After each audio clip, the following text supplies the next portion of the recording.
네, 안녕하십니까. 우리 청년 대학생들이 오늘까지 청년 대학생 수양회를 합니다. 어제 그 종로센터 우리 댄싱 팀이 이렇게 댄싱하는 거 보니까 아주 잘 하고 은혜롭게 잘 했던 것을 보고 하나님께 감사가 됩니다. 오늘 이제 그곳에서도 파송 예배 이제 드릴 텐데 우리 청년들에게 성령의 역사 또 은혜의 역사가 있기를 기도합니다. 자, 여기 25명이 빠지니까 거기에 참석했거든요. 오붓하게 우리 목자님들끼리 이렇게 주일 말씀을 이렇게 보게 되어서 감사하고요. 그렇기 때문에 오늘은 조금 심도 있게 말씀을 다루도록 하겠습니다. 오늘 말씀의 제목은 한 성령 다양한 은사입니다. 말씀은 고린도전서 12장이고요. 요절은 11절입니다. 다 같이 한번 요절 말씀 읽겠습니다. 시작. 이 모든 일은 같은 한 성령이 행하사 그의 뜻대로 각 사람에게 나누어 주시는 것이니라. 기도하겠습니다. 하나님 아버지, 이 시간 준비된 말씀이 성령으로 잘 증거될 수 있도록 도와주시옵소서. 예수님 이름으로 기도합니다. 아멘. 사랑하는 여러분, 성령께서 역사하신다 하면은 여러분들은 어떤 장면이 떠오르십니까? 뜨거운 찬양, 눈물의 기도, 가슴 벅찬 감동, 혹은 어떤 특별한 경험이 떠오르지 않습니까? 이것들은 분명 성령의 역사 가운데 나타날 수 있는 열매라고 할 수가 있습니다. 그러나 오늘 본문은 우리에게 더 본질적인 질문을 던집니다. 그것이 정말 성령의 역사인가? 고린도 교회는 성령의 은사가 풍성한 교회였습니다. 말씀도 있었고 은사도 다양했고 신비로운 체험도 있었습니다. 사도 바울은 고린도전서 1장 7절에서 그들을 향하여서 너희가 모든 은사에 부족함이 없다고까지 말했습니다. 그런데 이상합니다. 은사가 넘쳤지만 교회에는 평안이 없었습니다. 비교와 자랑, 시기와 분쟁이 가득했습니다. 마치 한 가족이 재능은 다 뛰어난데 서로를 인정하지 못해서 식탁 앞에서 늘 싸우는 그런 모습과도 같았습니다. 이러한 문제 앞에서 바울은 고린도전서 12장부터 14장까지 3장에 걸쳐서 성령의 은사와 교회의 하나됨에 대해서 가르치고 있습니다. 12장은 은사의 본질을, 14장은 방언과 예언의 질서를, 그리고 한가운데 위치한 13장은 모든 은사를 꿰뚫는 사랑을 말합니다. 오늘 본문은 한 성령께서 다양한 은사를 주시는데 그 목적이 무엇이며 그 은사들이 어떻게 교회의 하나됨을 이루는지를 잘 설명해 주고 있습니다. 특히 오늘 말씀에서 다양성과 통일성에 대해서 이 두 가지 주제에 대해서 심도 있게 한번 살펴보겠습니다. 먼저 참된 성령의 역사는 어떻게 분별할 수 있는가? 바울은 고린도 성도들의 과거를 상기시킵니다. 2절입니다. 너희도 알거니와 너희가 이방인으로 있을 때에 말 못하는 우상에게로 끄는 그대로 끌려갔느니라. 그들은 과거 아데미 여신 앞에서 제사의식을 행하면서 황홀경에 빠지는 신비한 체험을 했습니다. 그러나 그것은 성령의 역사가 아니라 우상과 귀신의 역사였습니다. 바울은 분명히 말합니다. 신비하고 강렬하다고 해서 반드시 성령의 역사라고 할 수는 없다. 그렇다면 무엇이 기준입니까? 3절을 우리 다 같이 한번 읽겠습니다. 시작. 그러므로 내가 너에게 알리노니 하나님의 영으로 말하는 자는 누구든지 예수를 저주할 자라 하지 아니하고 또 성령으로 아니하고는 누구든지 예수를 주시라 할 수 없느니라. 성령의 가장 분명하고 결정적인 표지는 단 한 가지, 예수 그리스도를 주님으로 고백하게 하는가입니다. 주라는 고백은 단순한 호칭이 아닙니다. 당시 로마 제국에서 주는 황제에게만 사용됐던 표현이었습니다. 구약에서는 여호와 하나님을 가리키는 이름이었습니다. 따라서 예수는 나의 주님이십니다 라는 고백은 예수 그리스도를 내 삶의 주권자로 인정하고 내 인생을 그분께 맡기겠다는 신앙의 선언입니다. 예수님이 주가 되신 이유는 십자가에 있습니다. 예수님은 십자가에서 아버지 하나님께 온전히 순종하여서 우리 죄를 위해서 죽으셨습니다. 성부 하나님은 나의 하나님 나의 하나님 어찌하여 나를 버리셨나이까 외치는 자기 사랑하는 아들의 외침을 외면하셨습니다. 우리가 대신 받아야 할 형벌을 그 사랑하는 아들이 받도록 내버려 두셨습니다. 그리고 성령 하나님은 그때 무엇을 하셨습니까? 예수님의 태어나심으로부터 예수님의 사역 전반에 걸쳐서 동행하셨던 성령 하나님은 증인으로서 그것을 지켜보셨습니다. 십자가 사건에서 삼위 하나님의 역할을 요약해 보면 성자는 순종하셨고 성부는 외면하셨고 성령은 증인이 되셨습니다. 이러한 연합을 통해서 우리가 구원을 받았고 구원의 완성이 되었습니다. 예수님은 자신이 부활 승천하신 후에 오실 성령에 대해서 요한복음 16장 13, 14절에서 이렇게 말씀하셨습니다. 그러나 진리의 성령이 오시면 그가 너희를 모든 진리 가운데로 인도하시리니 그가 스스로 말하지 않고 오직 듣는 것을 말하시리라. 그가 나의 영광을 나타내리니 나타낸다고 했고 내 것을 가지고 너희에게 알리시겠다고 이렇게 하셨습니다. 또한 사도행전 1장 8절에서 오직 성령이 너희에게 임하시면 너희가 권능을 받고 예루살렘과 온 유다와 사마리아 땅끝까지 이르러 내 증인이 되리라 이렇게 하셨습니다.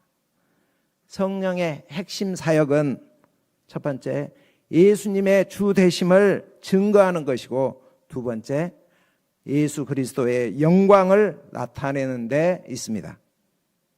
그래서 성령은 죄에 대해서 의에 대해서 심판에 대하여 세상을 책망하여 우리로 예수님을 주님으로 고백해 하시고 우리를 새 피조물로 태어나게 하십니다. 새 인류의 대표 둘째 아담이신 예수님을 우리로 또 성령은 닮아가도록 이렇게 성장시키십니다. 뿐만 아니라 성령 하나님은 구원받은 우리가 예수님을 증거하는 증인으로 살아가도록 성령의 능력과 은사들을 주십니다. 그러므로 성령의 사역은 언제나 예수님을 높이고 십자가를 증거하고 우리의 삶을 변화시키는 열매로 나타납니다. 신비한 체험을 할 수도 있고 그것이 있을 수 있습니다. 그러나 예수님께로 이끌지 않는다면 또 믿음과 사랑과 거룩함의 열매가 없다면 우리는 반드시 그것을 분별해야 합니다. 여기에 한 가지 중요한 교훈이 있습니다. 모든 신비한 경험이 곧바로 성령의 역사라고 단정될 수는 없다는 것입니다. 제가 겪었던 경험을 여러분들에게 간단하게 나누도록 이렇게 하겠습니다. 초등학교 시절에 저는 우연히 아무도 없는 이제 성당에 이렇게 들어간 적이 있습니다. 저는 교회나 성당 예배 한 번도 드려본 적이 없었는데 딱 들어갔는데 거기서 어디선가 재승아 그러면서 제 이름을 부르는 소리를 들었습니다. 그래서 누가 장난치나 하고 이제 이렇게 찾아봤는데 아무도 없었습니다. 아주 청아한 목소리로 그 뒤에 또 두 번, 세 번 제 이름을 재승아 이렇게 부르시는 거였습니다. 저는 너무나 놀라서 그 자리를 도망치듯이 뛰쳐나왔습니다. 매우 신비했고 분명히 기억에 남는 일이었습니다. 그러나 그 경험은 저를 예수님께로 이끌지 않았고 복음에 대한 믿음으로 연결되지는 않았습니다. 반면 대학 시절 인생의 무의미와 허무 가운데 방황하고 있던 제가 복음을 듣고 예수님을 구주로 영접했습니다. 그때의 감동은 제 감정에만 머물지 않았고 예수님을 주님으로 고백하게 했습니다. 그때도 신비한 체험을 했는데 예수님을 구주로 영접하고 그 기도를 하고 나서 눈을 떴는데 세상이 천국으로 이렇게 변해 있는 것을 체험을 했습니다. 이후에 제 삶의 방향을 주님을 배우며 주님을 위해 살리라 하는 방향으로 이렇게 바꾸어 놓았습니다. 앞뒤 두 경험의 차이가 무엇입니까? 예수 그리스도를 증거하는가, 그렇지 않는가입니다. 바울은 이어서 4절부터 6절을 통해서 매우 놀라운 구조, 신학적으로는 아주 깊이 있는 신학적 구조라고 합니다. 4절부터 6절을 우리 다 같이 한번 읽겠습니다. 시작. 여러 가지나 성령은 같고 직분은 여러 가지나 주는 같으며 또 사역은 여러 가지나 모든 것을 모든 사람 가운데서 이루시는 하나님은 같으니, 여기서 반복되는 단어가 무엇입니까? 여러 가지와 같고입니다. 은사와 직분과 사역은 여러 가지, 즉 다양하다는 것입니다. 그리고 은사의 근원은 성령이시며 직분의 주인은 예수 그리스도이시며 모든 사역을 이루시는 분은 하나님 아버지입니다. 다양성 가운데 통일성을 이룹니다. 자, 그렇다면 성경에서 말하는 다양성과 통일성이 무엇일까요? 다양성은 창조 때부터 하나님께서 계획하셨던 것입니다. 하나님은 천지 만물을 창조하실 때 하늘의 통일성을 바탕으로 지상의 다양성을 만드셨습니다. 인간에게 생육하여 번성하여 땅에 충만하라, 땅을 정복하라 하셨습니다.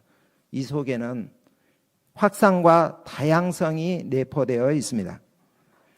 자연 속의 모든 생명체는 서로 의존하며 살아가도록 설계하셨습니다.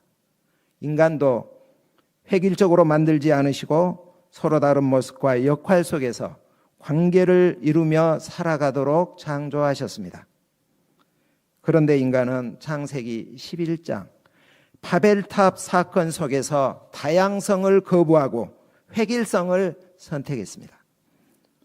자, 성읍과 탑을 건설하여 그 탑 꼭대기를 하늘에 닿게 하여 우리 이름을 내고 온 지면에 흩어짐을 면하자. 인간은 하나님께서 명하신 다양성을 거부하고 하나님이 아닌 인간의 이름을 중심에 둔 통일을 추구하였습니다. 그 결과 인간의 존엄성이 무너졌습니다. 이 랍비 전통에 의하면 바벨탑을 쌓다가 사람이 떨어져 죽으면 애도하지 않다가도 벽돌 한 장이 떨어져 깨지면 아이고 언제 다시 벽돌을 만들어 이 높은 곳까지 올리고 안타까워했다고 합니다. 인간의 생명이 벽돌 한 장보다 못한 취급을 받았습니다. 획일성과 효율성이 인간 생명보다 더 우선시될 때 이런 비극이 일어납니다. 하나의 언어, 하나의 생각, 여기에는 단순한 소통의 편리함을 넘어서 모든 사람에게 동일한 사고와 동일한 이데올로기를 강요하는 전체주의적 위험성이 내포되어 있습니다. 우리가 이를 경계해야 합니다. 이는 현대 역사 속에서도 나타나는데 나치즘의 사례에서 찾아볼 수가 있습니다. 히틀러와 나치는 절대적 진리와 획일적 이데올로기로 국민을 하나로 묶었습니다. 여기에 그 사상에 일조한 곳이 어디냐면 독일 교회였습니다. 그들은 게르만 민족의 우월성을 강조했습니다. 유대인들을 박해하고 말살하고자 했습니다. 2차 세계대전을 일으켰습니다. 그러나 결국 나치 독일은 몰락했습니다. 이 몰락이라는 영화를 보면 히틀러와 참모들은 서로 총을 쏴서 최후를 맞이했습니다. 이는 비극적 결말을 상징적으로 보여준다 하겠습니다. 바벨탑 사건 속에서 하나님은 획일성을 막기 위해서 언어를 흩으셨습니다. 이는 심판이면서 동시에 은혜입니다. 인간을 다시 창조 본연의 자리로 돌려놓으신 은혜의 흩으심이었습니다. 성경적 통일성은 모두가 똑같아지는 것이 아니라 서로 다른 존재들이 사랑 안에서 자발적으로 하나가 되는 것입니다. 땅의 수많은 다름이 하늘 한 분을 예배함으로 고차원적인 연합을 이루도록 하는 것이 하나님의 뜻이며 계획입니다. 그 뜻과 계획에 따라서 하나님은 은사들을 다양하게 이렇게 주셨습니다. 그렇다면 은사의 목적이 무엇입니까? 7절을 다 같이 한번 읽겠습니다. 시작. 각 사람에게 성령을 나타내심은 유익하게 하려 하심이라. 은사는 개인의 영적 수준을 과시하기 위해서 주어진 것이 아니라 교회 공동체를 살리기 위해서 하나님께서 주신 선물입니다. 바울은 8절부터 12절까지 해서 은사들을 나열하고 있습니다. 자, 우리 형제자매 순으로 8절부터 11절까지 한번 읽어보겠습니다. 시작.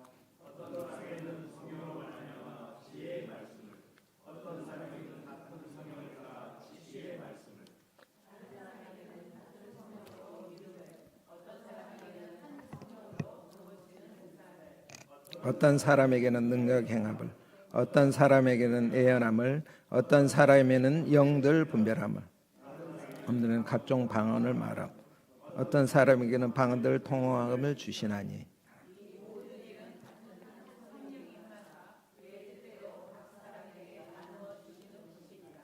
여기 은사를 세 가지로 분류할 수가 있습니다. 첫째, 말씀의 은사입니다. 지혜의 말씀. 자, 지혜는 그 헬라어로 소피아입니다. 소피스트 하면 철학자죠. 말씀은 로고스. 지혜의 말씀은 성령의 도우심으로 말미암아 하나님의 말씀의 본질을 깨트려 볼 수 있는 통찰력을 가진 은사로서 성경을 올바로 주의하고 해석하는 능력입니다. 주의가 뭐냐면요, 그 성경이 쓰여질 당시에 그 의미, 그들에게 주신 의미를 말하고, 해석은 이제 현재 우리에게 주어진 그 말씀을 현재의 의미로 이렇게 통찰력 있게 이렇게 해석하는 것을 말합니다. 이러한 은사는 사도들과 선지자들에게 주신 은사라고 할 수가 있습니다. 지식의 말씀, 지식은 이제 그노시스, 많이 들어보셔서 그노시스, 영지주의 할 때 그 그노시스, 헬라인들이 가장 최고로 여기는 그것이 그노시스, 지식입니다. 지식의 말씀은 복음의 요지를 잘 이해하고 파악하여 잘 가르쳐주는 능력입니다. 이는 교사들에게 주신 은사라고 할 수가 있습니다. 둘째는 특별한 믿음의 능력에 관한 은사입니다. 믿음의 은사는 믿기 힘든 상황에서도 좌절하지 않고 하나님을 신뢰하고 바라봄으로 성취해 냅니다. 다음으로 병 고치는 은사는 병든 자를 위해서 기도하고 치유해 줍니다. 능력 행함은 귀신을 쫓아낸다든지 어려운 상황을 반전시켜 일이 성취되게 하는 능력을 말합니다. 초자연적인 능력도 여기에 해당이 됩니다. 예를 들면 바울이 에베소에서 2년 동안 두란노 소원에서 날마다 말씀을 강론할 때 사람들이 바울의 몸에서 손수건이나 앞치마를 가져다가 병든 사람에게 이렇게 얹어주면 그 병이 떠나고 악기도 나간 사건이 여기에 해당이 됩니다. 예언은 이제 프로페테미아 해갖고 프로는 누구누구 앞에죠. 예, 기본적으로 누구누구 앞에서 말하다 이런 뜻입니다. 기본 의미는 하나님께 받은 말씀을 사람들에게 전하는 것입니다. 더불어서 어떤 사람에 대해서 미래에 대해서 이야기해 준다든지 또 어떤 일이 일어날 것에 대해서 이야기해 주는 것까지를 포함합니다. 사도 바울이 예루살렘에 가고자 할 때 가이사랴에서 이 아가보 선지자가 바울에게 예루살렘에 가면 결박되어서 이방인에게 넘겨질 것이라는 예언을 한 적이 있습니다. 우리는 예언과 설교를 이렇게 구분할 필요가 있습니다. 예언은 성령의 감동으로 하나님께서 지금 이 공동체에게 하시는 말씀을 선포하는 행위를 말합니다. 그러나 그 예언은 말씀을 벗어나지 않아야 합니다. 그리고 설교는 이미 계시된 성경 말씀을 해석하고 설명하여 적용하는 행위를 말합니다. 다음으로 영들 분별함입니다. 이것이 정말 성령의 역사인지 아니면 개인의 생각인지 또는 감정인지 또 성경에 부합한지 교회를 세우는 일인지 아니면 분열시키는 것인지 교만에서 나온 것인지를 분별하는 능력입니다. 특히 예언은 곧이곧대로 이렇게 믿으면 안 되고 분별해야 합니다. 셋째는 방언 말함과 방언들 통역함입니다. 방언은 하나님과 깊은 영적 교제를 나누기 위해서 주신 신령한 언어를 말합니다. 어떤 사람들은 하늘의 언어라고도 합니다. 이 외에도 다양한 은사들이 있습니다. 출애굽기에 보면 성전을 건축할 때 부살렐과 오홀리압과 같이 무엇을 잘 만드는 은사도 있습니다. 우리 종로 2부에서는 정다임 목자나 윤보현 목자님 같은 분이 여기에 해당됩니다. 아삭과 같이 찬양과 악기를 잘 다루는 은사도 있습니다. 우리 임요소 목자님이나 또 신은미 목자님, 오늘 찬양하신 분들 여기에 해당이 됩니다. 어제 우리 종로 청년 대학생들이 찬양 댄싱을 했는데 모두 잘했습니다. 특히 우리 강가일 목자가 프로급 수준으로 이렇게 댄싱하는 걸 보았습니다. 요즘 교회에서 상담학이 떠오르고 있는데 상담을 잘해주는 은사를 가지신 분도 있습니다.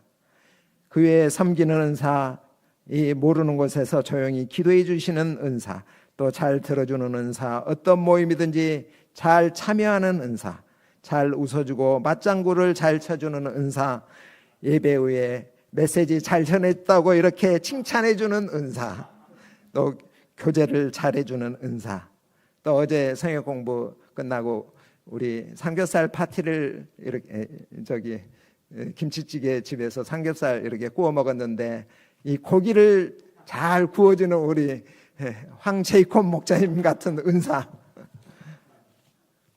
수많은 은사들이 있습니다.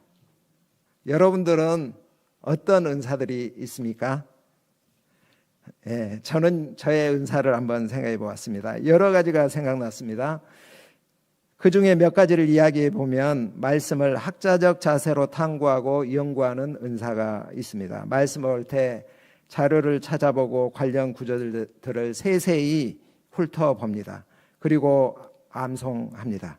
이것이 저의 즐거움입니다. 또 긍휼히 여기는 은사가 있습니다. 병든 사람, 나이 든 사람, 신체 장애가 있는 사람 보면 왠지 측은하고 돕고 싶습니다. 그래서 저는 오랜 기간 치과에서 장애인 무료 치과 진료 사업을 하였고 지금도 찾아오는 분들이 많이 있습니다. 그 외에도 몇 가지 은사들이 생각이 납니다. 여러분들에게도 많은 은사가 있을 줄 압니다. 성령께서 우리 각자에게 주신 여러 다양한 은사들을 소중히 여기고 이것들을 교회에서 잘 쓰임받도록 개발하고 또 주님께 드릴 수 있기를 기도합니다. 이제 바울은 여러 다양한 은사들을 설명하고 난 후 이렇게 결론을 맺습니다. 11절을 우리 다 같이 읽겠습니다. 시작. 이 모든 일은 같은 한 성령이 행하사 그의 뜻대로 각 사람에게 나누어 주시는 것이니라. 모든 은사의 주권은 성령께 있습니다. 한 성령께서 그의 뜻대로 나누어 주십니다. 마치 퍼즐 조각과 같습니다. 퍼즐 조각이 홀로 있을 때는 필요 없이 보일지라도 맞추면 아름다운 그림이 됩니다. 그러므로 우리는 어떻게 해야 합니까?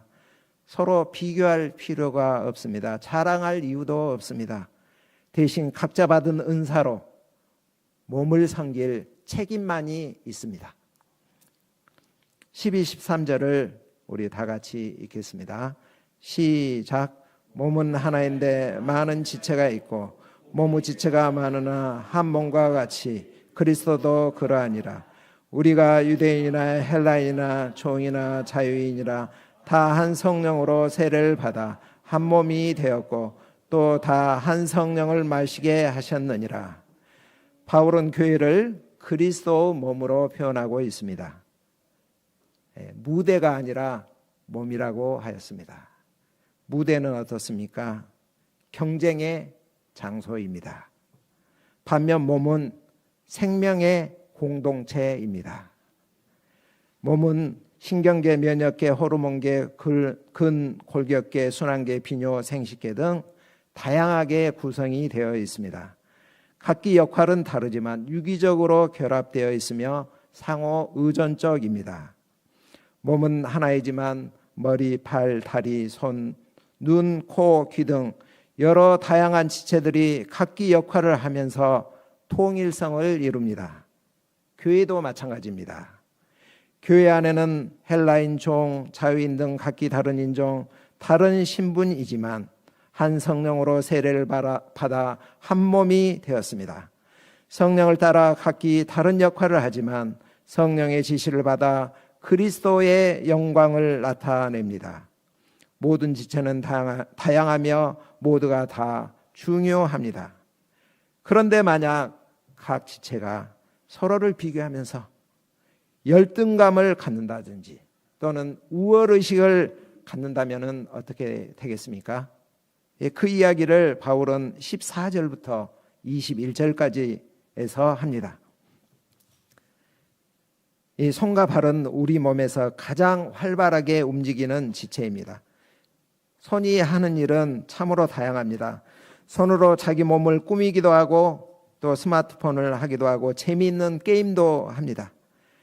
그 사람이 원하는 것을 집어줍니다. 그래서 사람들은 손을 소중하게 여깁니다. 그래서 핸드크림도 발라주고 네일샵에 가서 예쁘게 손질도 해주고 잘 관리해 줍니다.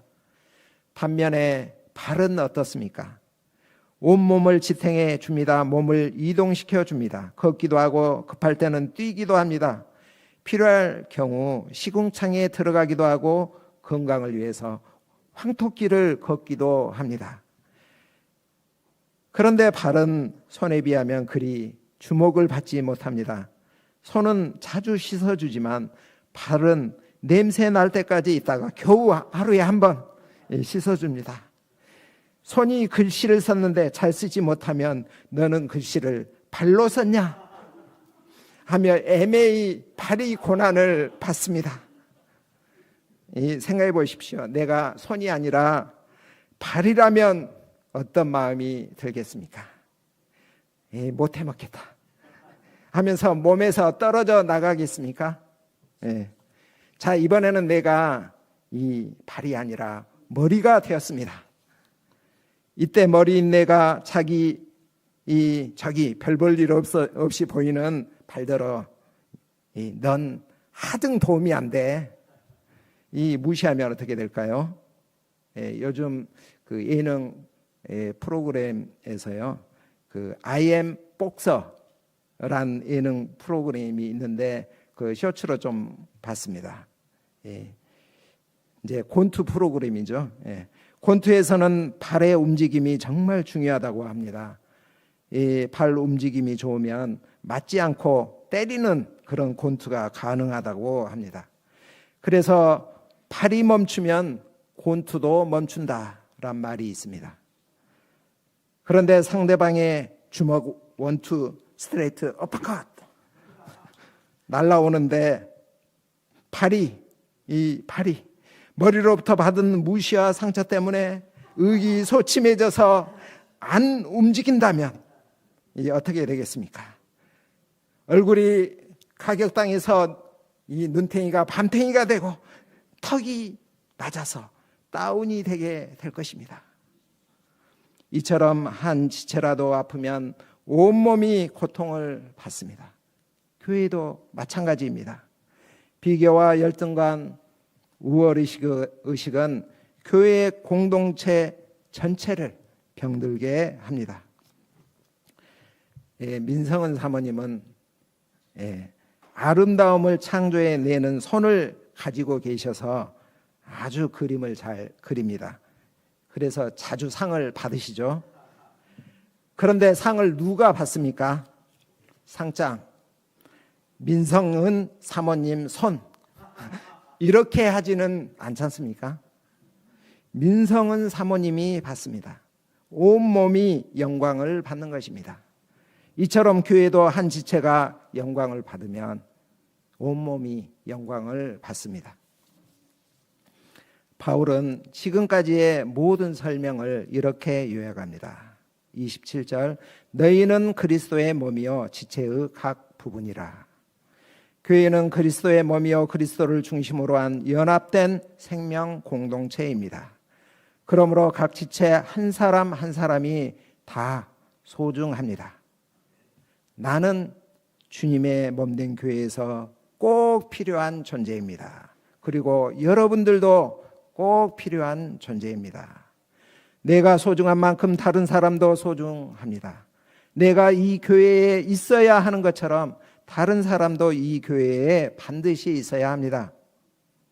우리 함께 저를 따라해 보겠습니다. 자기를 향해서 하면서 나는 교회에 꼭 필요하다. 자, 해보겠습니다. 시작.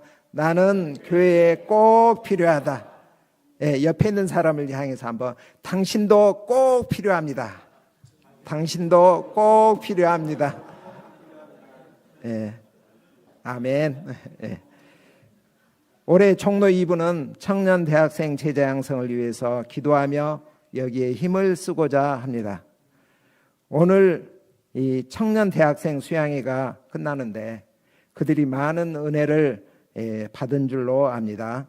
수양회 이후에 우리가 이들을 모임함에 잘 담고 주님의 제자로 성장하도록 기도로 섬김으로 다양한 은사들로 여기 계신 목자님들이 통역해 주시기를 간절히 기도합니다.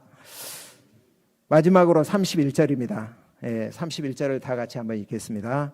시작. 너희는 더욱 큰 은사를 사모하라.